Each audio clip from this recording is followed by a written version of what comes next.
My father came from Japan in 1905. He was 15 when he immigrated from Japan. He worked until he was able to actually build a store. Let me tell you a story in the form of a dream. I don't know why I have to tell it, but I know what it means. Close your eyes, just picture the scene as I paint it for you.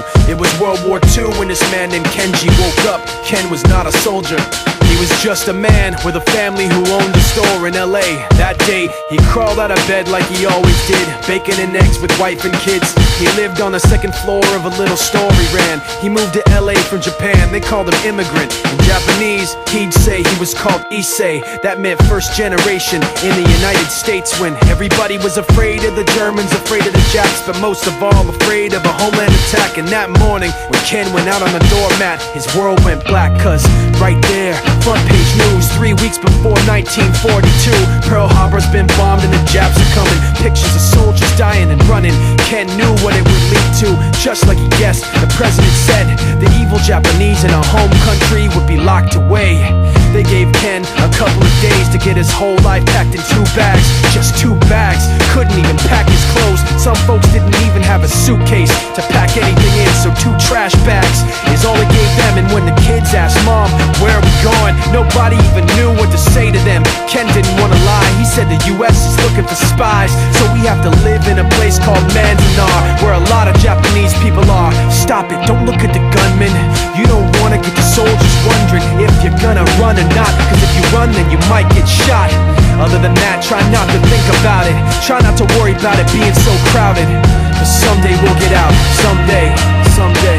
As soon as war broke out, the FBI came and they just come to the house and you have to come. All the Japanese have to go. They took Mr. Need and people couldn't understand why they had to take him, because he's just innocent laborer. So now they're in a town with soldiers surrounding them.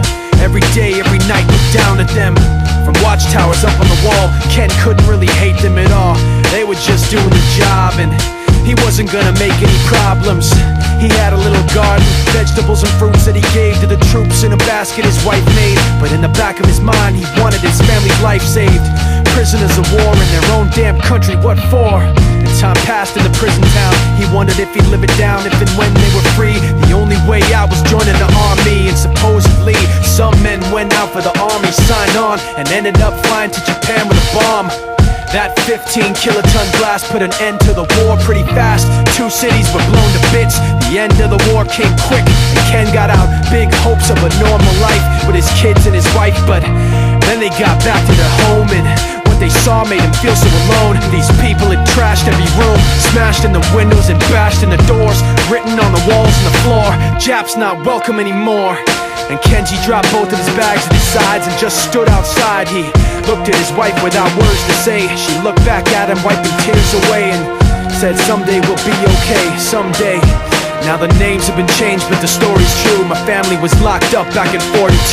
My family was there where it was dark and damp, and they called it an internment camp. When we first got back from camp, it was pretty bad.